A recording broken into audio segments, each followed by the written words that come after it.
प्रथमं शैलपुत्री च द्वितीयं ब्रह्मचारिणी तृतीयं चंद्रघंटेति कूष्मांडेति चतुर्थकम् पंचमं स्कंदमातेति षष्ठं कात्यायनी च सप्तम कालरात्रि महागौरी च अष्टकम् नवम सिद्धिदात्री च नवदुर्गा प्रकीर्तितम युक्तानि येनानि नामानि ब्राह्मणे महात्मना।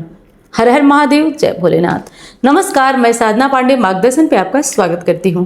तो दोस्तों, अध्याय प्रारंभ करने से पहले कवच, कीलक और अर्गला का पाठ सुनना अनिवार्य है। तो उससे पहले कवच, कीलक, अर्गला सुन लेते हैं, उसके बाद अध्याय प्रारंभ करेंगे। तो चलिए प्रारंभ करती हूँ। दुर्गा कवच। मार्कंडेय जी ने कहा, हे पितामह, जो इस संसार में परम गोपनीय तथा मनुष्यों की सब प्रकार से रक्षा करने वाला और जो अब तक आपने किसी दूसरे के सामने प्रकट नहीं किया, ऐसा कोई साधन मुझे बताइए। ब्रह्मांड, ऐसा साधन तो एक देवी कवच ही है, जो गोपनीय से भी परम गोपनीय, पवित्र तथा संपूर्ण प्राणियों का उपकार करने वाला है। महामुने उसे श्रवण करें। प्रथम नाम शैलपुत्री है, दूसरी मूर्तिका और ब्रह्मचारिणी है, तीसरा स्वरूप चंद्रघंटा नाम से प्रसिद्ध है, चौथी मूर्ति को कुष्मांडा कहते हैं, पांचवी दुर्गा का नाम स्कंदमाता है, देवी के छठे रूप को कात्यायनी कहते हैं, सातवां कालरात्रि और आठवां स्वरूप महागौरी के नाम से प्रसिद्ध है। नवी दुर्गा का नाम सिद्धिदात्री है। ये सब प्रकार से ये नाम सर्वज्ञ महात्मा वेद भगवान के नाम से द्वारा ही प्रतिपादित हुए हैं। जो मनुष्य अग्नि में जल रहा हो, रणभूमि में शत्रुओं से घिर गया हो, विषम संकट में फंस गया हो तथा सब प्रकार के भय से आतुर होकर जो भगवती दुर्गा की शरण को प्राप्त हुए हो, उनका कभी कोई अमंगल नहीं होता है। युद्ध समय संकट पड़ने पर भी उनके ऊपर कोई विपत्ति दिखाई नहीं देती। उनके शोक, दुख और भय की प्राप्ति नहीं होती है। जिन्होंने भक्तिपूर्वक देवी का स्मरण किया है, उनका निश्चय ही अभ्युदय होता है। देवेश्वरी, जो तुम्हारा चिंतन करते हैं, उनकी तुम निसंदेह रक्षा करती हो। चामुंडा देवी प्रेत पर आरूढ़ होती हैं, बाराही भैंसे पर सवारी करते हैं। इंद्री का वाहन ऐरावत है। वैष्णवी देवी गरुड़ पर आसन रहती हैं। माहेश्वरी वृषभ पर आरूढ़ होती है। कौमारी का मयूर है। भगवान विष्णु के प्रियतमा लक्ष्मी देवी कमल के आसन पर विराजमान है और हाथों में कमल धारण किए हुए हैं। वृषभ पर आरूढ़ देवी ने श्वेत रूप धारण कर रखा है। ब्राह्मी देवी हंस पर बैठी हुई हैं और सब प्रकार के आभूषणों से विभूषित हैं। इस प्रकार ये सभी माताएं सब प्रकार की योग शक्तियों से संपन्न हैं। इनके सिवा और भी बहुत सी देवियां हैं जो अनेक प्रकार के आभूषणों की सेवा से युक्त तथा नाना प्रकार के रत्नों से सुशोभित हैं। ये संपूर्ण देवियां क्रोध से भरी हुई हैं और भक्तों की रक्षा के लिए रथ पर बैठी दिखाई देती हैं। ये शंख, चक्र, गदा, शक्ति, हल और मूसल, खेटक तथा तोमर, परशु तथा पास, कुंत और त्रिशूल एवं उत्तम सार्क, धनुष आदि अस्त्र शस्त्र अपने हाथ में धारण करती हैं। दैत्यों के शरीर का नाश करना, भक्तों को अभयदान देना और देवताओं का कल्याण करना, यही उनके शस्त्र धारण का उद्देश्य है। महान रौद्र, अत्यंत घोर पराक्रम, महान बल और महान उत्साह वाली देवी, तुम महान भय का नाश करने वाली हो, तुम्हें नमस्कार है। तुम्हारी ओर देखना भी कठिन है। शत्रुओं का भय बढ़ाने वाली जगदम्बिके, मेरी रक्षा करो। पूर्व दिशा में इंद्री शक्ति, मेरी रक्षा करो। अग्निकोण में अग्नि शक्ति, दक्षिण दिशा में बाराही, नैतित्व कोण में खड़ग धारणी, मेरी रक्षा करो। पश्चिम दिशा में बाराही, वायव्य मृग पर सवारी करने वाली देवी, मेरी रक्षा करो। उत्तर दिशा में कौमारी, ईशान कोल में शूल धारिणी देवी रक्षा करें। ब्रह्माणी, तुम ऊपर की ओर से मेरी रक्षा करो। वैष्णवी देवी, नीचे की ओर से मेरी रक्षा करो। इसी प्रकार सौ को अपना वाहन बनाने वाली चामुंडा देवी, दसों दिशाओं में मेरी रक्षा करो। जया आगे से और विजया पीछे की ओर से मेरी रक्षा करे। वाम भाग में अजिता, दक्षिण भाग में अपराजिता रक्षा करे। उद्योतिनी शिखा की रक्षा करें। उमा मेरे मस्तक पर विराजमान होकर मेरी रक्षा करे। ललाट में मालाधारी रक्षा करें और यशस्विनी देवी मेरे भवों का संरक्षण करें। भवों के मध्य भाग में त्रिनेत्रा और नथनों की यमघंटा देवी रक्षा करें। ललाट में मालाधारी रक्षा करें और यशस्विनी देवी मेरे भौहों का संरक्षण करे। भौहों के मध्य भाग में त्रिनेत्रा और नथुनों की यमघंटा देवी रक्षा करें। नासिका में सुगंधा, ऊपर से ओठ में चर्चिका देवी रक्षा करे। नीचे के ओठ में अमृत कला तथा जिह्वा में सरस्वती रक्षा करे। कौमारी दांतों की और चंडिका कंठ प्रदेश की रक्षा करे। चित्र घंटा गले की घाटी और महामाया तालू में रहकर रक्षा करें। कामाक्षी ठोड़ी की और सर्वमंगला मेरी वाणी की रक्षा करें। भद्रकाली ग्रीवा में और धनुधरी पृष्ठवंश में मेरुदंड में रहकर मेरी रक्षा करें। कंठ के बाहरी भाग में नीलग्रीवा और कंठ की नली में नलकूबरी रक्षा करें। दोनों कंधों में खड़गिनी मेरी दोनों भुजाओं की वज्रधारिणी रक्षा करें। दोनों हाथों में दंडनी और उंगलियों में अम्का रक्षा करे। शूलेश्वरी नखों की रक्षा करे। कुलेश्वरी कुटी में रहकर मेरी रक्षा करें। महादेवी दोनों स्तनों की और शोक वाहिनी देवी मेरे मन की रक्षा करे।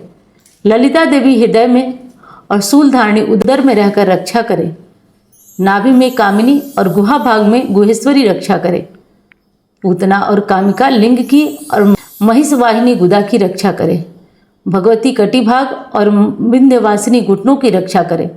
संपूर्ण कामनाओं को देने वाली महाबला देवी दोनों पिंडलियों की रक्षा करे।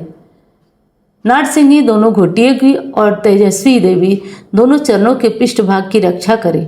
श्री देवी पैरों की उंगलियों में और तलवासिनी पैरों के तलुओं में रहकर रक्षा करें। अपनी दाढ़ों में रहकर भयंकर दिखाई देने वाले दृष्टा कराली देवी नखों की और ऊर्ध्वकेशनी देवी केशों की रक्षा करे। रोम वालियों के छिद्रों में कोवरी और त्वचा की बागेश्वरी देवी रक्षा करें। पार्वती देवी रक्त, मज्जा, वसा, मांस, हड्डी और मेद की रक्षा करें। आंतों की कालरात्रि, पित्त की मुक्तेश्वरी रक्षा करें। मूलाधार आदि कमल कोशों में पद्मावती देवी और कफ में चूड़ामणि देवी स्थित होकर रक्षा करें। नख के तेज की ज्वालामुखी रक्षा करें। जिसका किसी की अस्त्र से अभेदन नहीं हो सकता है, वह अभेदा देवी शरीर की समस्त संधियों में रहकर रक्षा करें। ब्रह्माणी देवी आप मेरे विरिध की रक्षा करें। क्षतेश्वरी छाया की धर्मधारिणी देवी मेरे अहंकार, मन और बुद्धि की रक्षा करें। हाथ में वज्र धारण करने वाली वज्रहस्ता देवी मेरे प्राण, अपान, व्यान, उदान, समान वायु की रक्षा करें।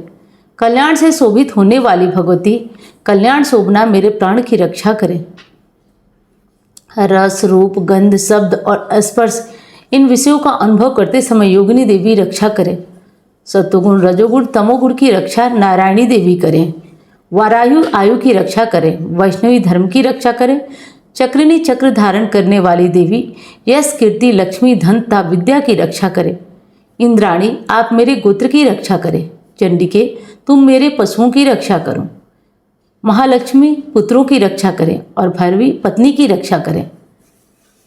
मेरे पति सुपर्णा मार्ग की क्षेमकरी रक्षा करें। राजा के दरबार में महालक्ष्मी रक्षा करें और सब ओर व्याप्त रहने वाली विजया देवी संपूर्ण भयों से मेरी रक्षा करें। देवी जो स्थान कवच में नहीं कहा गया है, रक्षा से रहित है, वह सब तुम्हारे द्वारा सुरक्षित हो, क्योंकि तुम विजयशालिनी और पाप नाशिनी हो। यदि अपने शरीर का भला चाहे तो मनुष्य को कवच का एक पाठ किए बिना एक पग भी नहीं धारण करना चाहिए। कवच का पाठ करके ही मनुष्य को यात्रा प्रारंभ करना चाहिए। वहाँ उसे धन लाभ होता है जहाँ जहाँ वह व्यक्ति कवच का पाठ करके निकलता है। संपूर्ण कामनाओं की सिद्धि करने वाले विजय की प्राप्ति कराने वाली है और जिस अभिष्ट वस्तु का चिंतन करता है वह उसको निश्चय ही प्राप्त कर लेता है। वह पुरुष इस पृथ्वी पर तुलना रहित होकर महान ऐश्वर्य का भागी होता है। कवच से सुरक्षित मनुष्य निर्भय हो जाता है। युद्ध में उसकी पराजय नहीं होती है। वह तीनों लोकों में पूजनीय होता है। देवी का यह कवच देवताओं के लिए भी दुर्लभ है। जो प्रतिदिन नियम पूर्वक तीनों संध्याओं के समय श्रद्धा के साथ इसका पाठ करता है उसे देवी कला की प्राप्ति होती है तथा वह तीनों लोकों में कहीं भी पराजित नहीं होता है। इतना ही नहीं, वह अपमृत्यु रहित होकर 100 से भी अधिक वर्षों तक जीवित रहता है। मकरी, चेचक, कोढ़ आदि उसकी संपूर्ण व्याधियां नष्ट हो जाती हैं। कनेर, भांग, अफीम, धतूरे का स्थावर विष, सांप और बिच्छू आदि के काटने से चढ़ा हुआ जंगम विष तथा अफीन और तेल के संयोग आदि से बनने वाला कृत्रिम विष भी सभी प्रकार के विष दूर हो जाते हैं। उनका कोई असर नहीं होता है।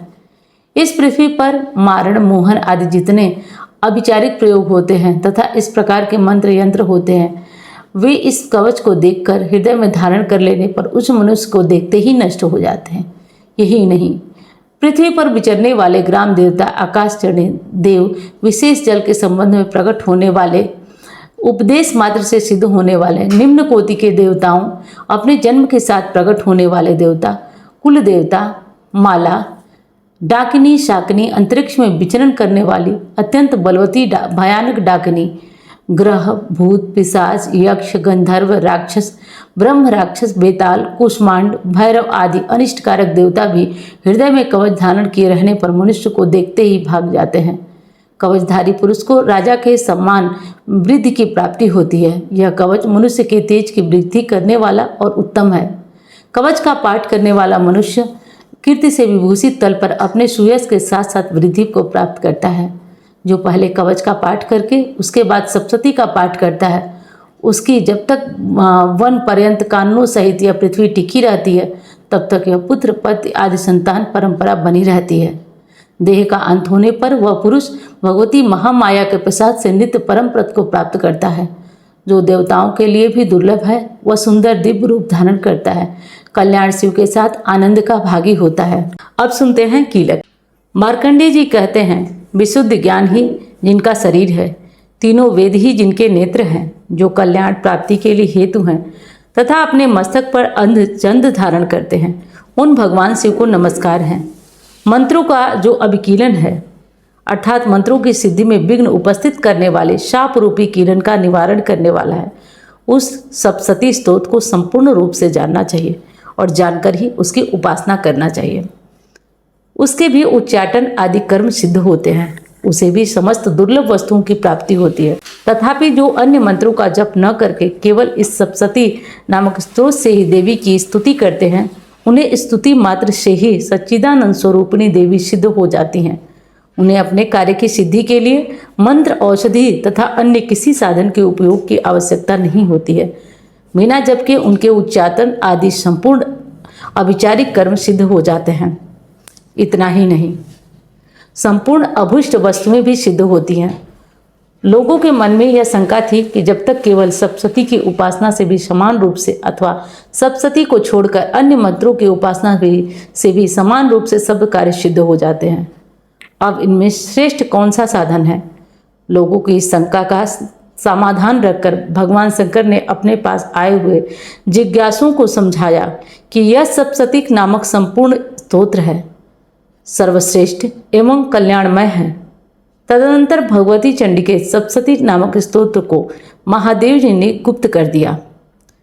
सप्तशती के पाठ के पुण्य से जो पुण्य प्राप्त होता है, उसकी कभी समाप्ति नहीं होती है, किंतु अन्य मंत्रों के जप जन्य पुण्य की समाप्ति हो जाती है। अतः भगवान शिव ने अन्य मंत्रों की अपेक्षा जो सप्तशती की श्रेष्ठता का निर्णय किया, उसे जानना चाहिए। अन्य मंत्रों का जप करने वाला पुरुष भी यदि सप्तशती के स्तोत्र का जप अनुष्ठान कर ले तो वह भी पूर्ण रूप से कल्याण का भागी होता है, इसमें तनिक भी संदेह नहीं है।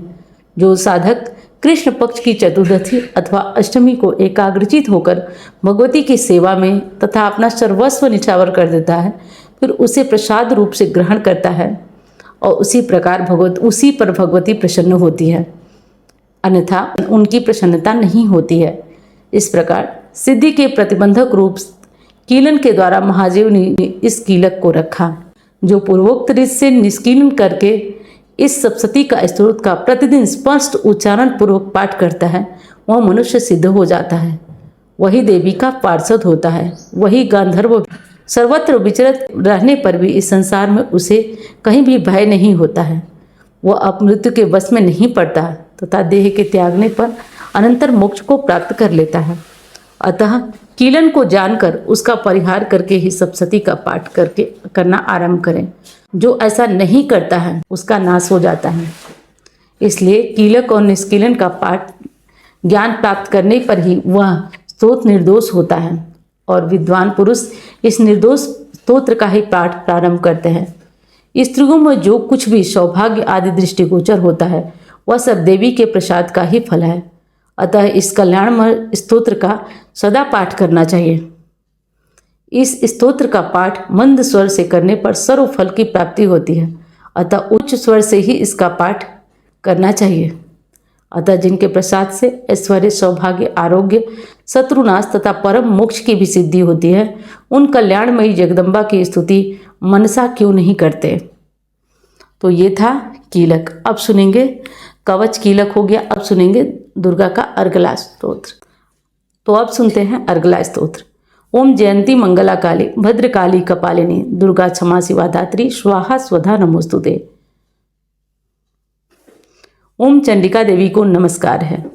मार्कंडेय जी कहते हैं, जयंती मंगला काली भद्रकाली कपालिनी दुर्गा क्षमा शिवा धात्री स्वाहा स्वधा, इन नामों से प्रसिद्ध जगदम्बिके तुम्हें मेरा नमस्कार हो। देवी चामुंडा तुम्हारी जय हो। संपूर्ण प्राणियों की पीड़ा हरने वाली देवी तुम्हारी जय हो। संसार में व्याप्त रहने वाली देवी तुम्हारी जय हो। कालरात्रि तुम्हें नमस्कार हो। मधु और कैटब को मारने वाली तथा ब्रह्मा जी को वरदान देने वाली देवी तुम्हें नमस्कार है।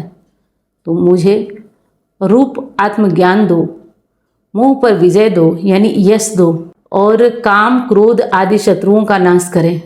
महिषासुर का नाश करने वाली तथा भक्तों को सुख देने वाली देवी तुम्हें नमस्कार हो।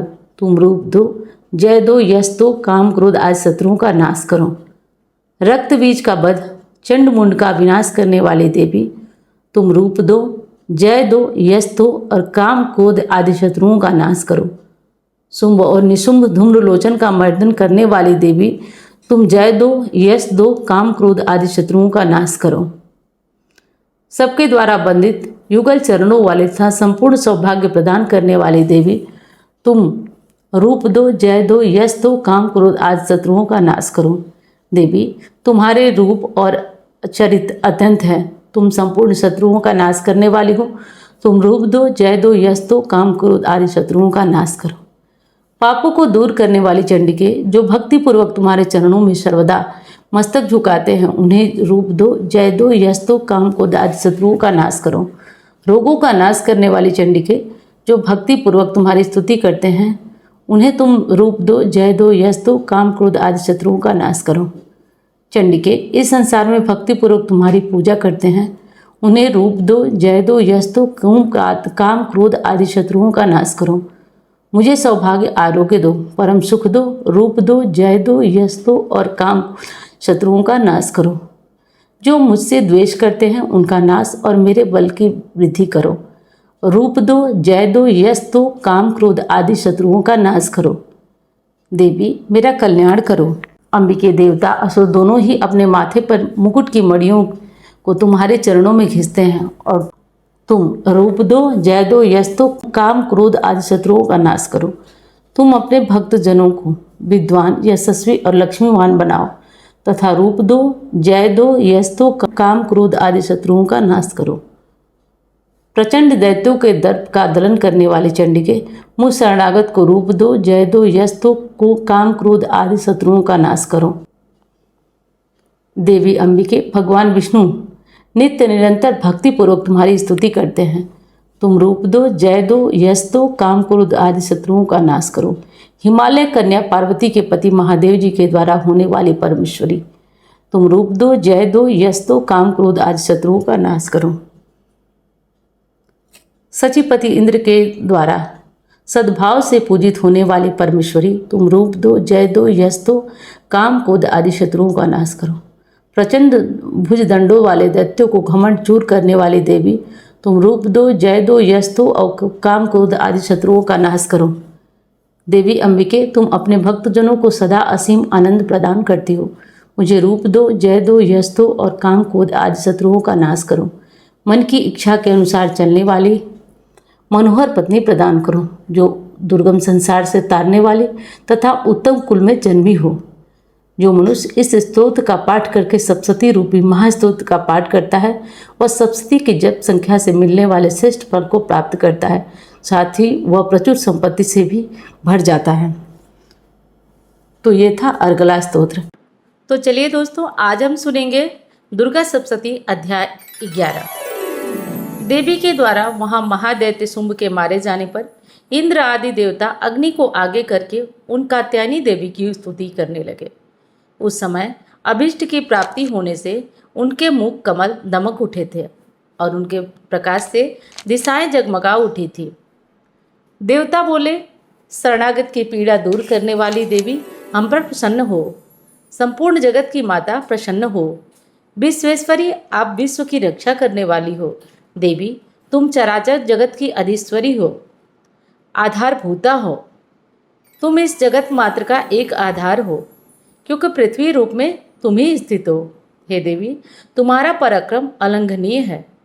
तुम ही जल में स्थित रूप से निवास करती हो, संपूर्ण जगत को तृप्त करती हो। तुम अनंत बल संपन्न वैष्णवी शक्ति हो, इस विश्व की करणभूता हो। देवी, तुमने इस समस्त जगत को मोहित कर रखा है। तुम ही प्रसन्न होने पर इस पृथ्वी पर मोक्ष की प्राप्ति कराती हो। हे देवी, संपूर्ण विद्याएं तुम्हारे ही भिन्न भिन्न स्वरूप हैं।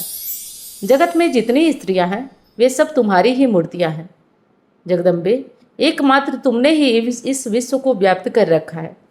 तुम्हारी स्तुति क्या हो सकती है? तुम तो स्तवन करने योग्य पदार्थों से परे हो। जब तुम सर्वरूपा देवी स्वर्ग का मोक्ष प्रदान करने वाली हो, तब इसी रूप में तुम्हारी स्थिति होगी। तुम्हारी स्तुति के लिए इससे अच्छी युक्ति क्या हो सकती है? बुद्धि रूप से सब लोगों के हृदय में विराजमान रहने वाली, स्वर्ग एवं मोक्ष देने वाली नारायणी देवी, तुम्हें नमस्कार है। कला काष्ठ आदि के रूप में क्रमशः परिवर्तित करने वाली देवी का विश्व उपसंहार करने में समर्थ नारायणी, तुम्हें नमस्कार है। नारायणी, तुम सब प्रकार का मंगल प्रदान करने वाली मंगलमयी हो, कल्याणदायिनी शिवा हो, सब पुरुषों को सिद्ध करने वाली शरणागत वत्सला हो, तीन नेत्रों वाली गौरी हो, तुम्हें नमस्कार है। तुम सृष्टि पालन एवं संहार की शक्ति भूता सनातनी देवी, गुणों का आधार एवं सर्वगुणमयी हो। नारायणी देवी, तुम्हें नमस्कार है। शरण में आए हुए दीन पीड़ितों की रक्षा में संलग्न रहने वाली तथा सब प्रकार की पीड़ा दूर करने वाली नारायण देवी, तुम्हें नमस्कार है। हे नारायणी, तुम ब्रह्मांडी का रूप धारण करके हंसों के जीते हुए विमान पर बैठती हो तथा कुछ में से जल छिड़कती रहती हो, तुम्हें नमस्कार है। माहेश्वरी रूप से त्रिशूल, चंद्रमा, सर्प को धारण करने वाली तथा महान वृषभ की पीठ पर बैठने वाली नारायणी देवी, तुम्हें नमस्कार है। मोरों और मुर्गों से घिरी रहने वाली महाशक्ति धारण करने वाली कौमारी रूप धारिणी पापे नारायणी, तुम्हें नमस्कार है। शंख, चक्र, गदा, सार्ग, धनुष, उत्तम आयुधों को धारण करने वाली वैष्णवी शक्ति नारायणी, तुम्हें नमस्कार है। हाथ में भयानक महाचक्र लिए दाढ़ों पर पृथ्वी को उठाए हुए 12 ही रूप धारिणी कल्याणमयी नारायणी, तुम्हें नमस्कार है। भयंकर नृसिंह के दैत्यों के वध के लिए उद्योग करने वाली तथा त्रिभुवन की रक्षा में संलग्न रहने वाली नारायणी, तुम्हें नमस्कार है। मस्तक पर किरीट और हाथ में वज्र धारण करने वाली, सहस्त्र नेत्रों के कारण उद्युक्त दिखाई देने वाली और वृत्तासुर के प्राण हरने वाली महाशक्ति इंद्री नारायणी देवी, तुम्हें नमस्कार है। शिवदूती रूप से दैत्यों की महती सेना का संहार करने वाली, भयंकर रूप धारण कर किरट गर्जना करने वाली नारायणी, तुम्हें नमस्कार है। दाढ़ों के कारण विकराल मुख वाली, मुंडमाला से सुशोभित मुंडमर्दिनी चामुंडा नारायणी, तुम्हें नमस्कार है। लक्ष्मी, लज्जा, महाविद्या, श्रद्धा, पुष्टि, स्वधा, ध्रुवा, महारात्रि तथा महाअविद्या नारायणी, तुम्हें नमस्कार है। मेधा, सरस्वती, रंग की पार्वती, तमसी, ईसा रूपिणी नारायणी, तुम्हें नमस्कार है। सर्वरूपा सर्वेश्वरी तथा सब प्रकार की शक्तियों से संपन्न दिव्य रूपा दुर्गे देवी, सभी भयों से हमारी रक्षा करो, तुम्हें नमस्कार है। कात्यायनी, यह तीनों लोकों में विभूषित तुम्हारा सौम्य मुख सब प्रकार के भयों से हमारी रक्षा करे, तुम्हें नमस्कार है। भद्रकाली, ज्वालाओं के कारण विकराल प्रतीत होने वाला, अत्यंत भयंकर और समस्त असुरों का संहार करने वाला तुम त्रिशूल, भय से हमें बचाए, तुम्हें नमस्कार है। देवी, जो अपनी ध्वनि से संपूर्ण जगत को व्याप्त कर दैत्यों के तेज को नष्ट किए हैं, वह तुम्हारा घंटा हम लोगों को पापों से रक्षा करे, जैसे माता अपने पुत्रों की रक्षा करती है। देवी, तुम प्रसन्न होने पर सब रोगों को नष्ट कर देती हो, कुपित होने पर मनवांछित सभी कामनाओं का नाश कर देती हो। जो लोग तुम्हारे शरण में जा चुके हैं उन पर विपत्ति तो आती ही नहीं है, किंतु तुम्हारे शरण में गए हुए मनुष्यों को वो शरण देने लायक बन जाते हैं। देवी अंबिका, तुमने अपने स्वरूप को अनेक भागों में विभक्त करके नाना प्रकार के रूपों से जो इस समय धर्मद्रोही महादैत्यों का संहार किया है, वह सब दूसरी कौन कर सकता है। विद्याओं में ज्ञान को प्रकाशित करने वाले, शास्त्रों में आदि वाक्यों में तुम्हारे सिवा किसका वर्णन है, तथा तुमको छोड़कर दूसरी ऐसी कौन सी शक्ति है जो इस विश्व को अज्ञानमय और अंधकार से परिपूर्ण ममता रूपी गड्ढे में निरंतर भटका रही हो। जहाँ राक्षस, जहाँ भयंकर विष वाले सर्प, जहाँ शत्रु, जहाँ लुटेरों की सेना और जहाँ दावानल हो, वहाँ समुद्र के बीच में भी रहकर तुम विश्व की रक्षा करती हो। विश्वेश्वरी, तुम विश्व का पालन करती हो, विश्व रूपा हो, इसलिए संपूर्ण विश्व को धारण करती हो। तुम भगवान विश्वनाथ की भी वंदनीय हो। जो लोग भक्तिपूर्वक तुम्हारे सामने मस्तक झुकाते हैं, वे संपूर्ण विश्व को आश्रय देने वाले हो जाते हैं। देवी, प्रसन्न हो। जैसे इस समय असुरों का वध करके तुमने शीघ्र ही हमारी रक्षा की है, उसी प्रकार सदा हमें शत्रुओं के भय से बचाओ। संपूर्ण जगत का पाप नष्ट कर दो और उत्पात एवं पापों के फलस्वरूप प्राप्त होने वाली महामारी आदि बड़े उपद्रव को शीघ्र दूर करो। विश्व की पीड़ा दूर करने वाली देवी, हम तुम्हारे चरण परे हैं, हम पर प्रसन्न हो। त्रिलोक निवासियों की पूजनीय परमेश्वरी, सब लोगों को वरदान दो। देवी बोली, देवताओं, मैं वरदान देने को तैयार हूँ। तुम्हारे मन में जिसकी इच्छा हो वह वर मांग लो। संसार के लिए उस उपकारक वर को मैं अवश्य दूंगी। देवता बोले, सर्वेश्वरी, तुम इसी प्रकार तीनों लोकों की समस्त बाधाओं को शांत करो, हमारे शत्रुओं का नाश करती रहो। देवी बोली, देवताओं, वैवस्वत मनवंतर के 28वें युग में शुंभ और निशुंभ नामक 2 महादैत्य उत्पन्न होंगे।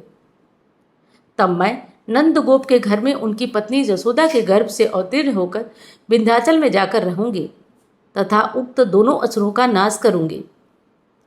फिर अत्यंत भयंकर रूप से पृथ्वी पर अवतार ले वह प्रचित नामक दानवों का वध करूंगी।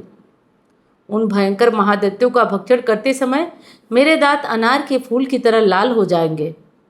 तब स्वर्ग में देवता और मृत्यु लोक में मनुष्य सदा मेरी स्तुति करते समय मुझे रक्तदंतिका कहेंगे। फिर जब पृथ्वी पर 100 वर्षों के लिए वर्षा रुक जाएगी और पानी का अभाव हो जाएगा, तब उस समय मुनियों के स्तमन करने पर मैं पृथ्वी पर अनियोजिता रूप में प्रकट होंगी और 100 नेत्रों से मुनियों को देखूंगी। अतः मनुष्य शताक्षी इस नाम से मेरा कीर्तन करेंगे। देवताओं, उस समय मैं अपने शरीर से उत्पन्न हुए शाकों द्वारा समस्त संसार का भरण पोषण करूंगी। जब तक वर्षा नहीं होगी तब तक वे शाक ही सबके प्राणों की रक्षा करेंगे। ऐसा करने के कारण पृथ्वी पर शाकंभरी के नाम से मेरी ख्याति होगी। उसी अवतार में मैं दुर्गम नामक महादैत्य का वध करूंगी। इससे मेरा नाम दुर्गा देवी के रूप में प्रसिद्ध होगा। फिर मैं जब भीम रूप धारण करके मुनियों की रक्षा के लिए हिमालय पर रहने वाले राक्षसों का भक्षण करूंगी, उस समय सब मुनि भक्ति से नतमस्तक होकर मेरी स्तुति करेंगे। भीमा देवी विख्यात होगा मेरा नाम। जब अरुण नामक दैत्य तीनों लोकों में भारी उपद्रव करेगा, तब मैं तीनों लोकों का हित करने के लिए 6 पैरों वाले असंख्य ब्रह्मों का रूप धारण करके उस महादैत्य का वध करूंगी। अब उस समय लोग भ्रामरी के नाम से चारों ओर मेरी स्तुति करेंगे। इस प्रकार जब संसार में दानवी बाधा उपस्थित होगी, तब अवतार लेकर मैं शत्रुओं का संहार करूंगी। इति श्री मार्कंडेय पुराण सावर्णिक मनमंत्रे देवी महात्र देवी स्तुति संपूर्ण हुई। तो चलिए दोस्तों, वीडियो को लाइक करिएगा। वीडियो पसंद आए तो चैनल को आपने सब्सक्राइब नहीं किया तो कर लीजिएगा। अब मैं मिलती हूँ आपसे अन्य वीडियो में। धन्यवाद। हर हर महादेव।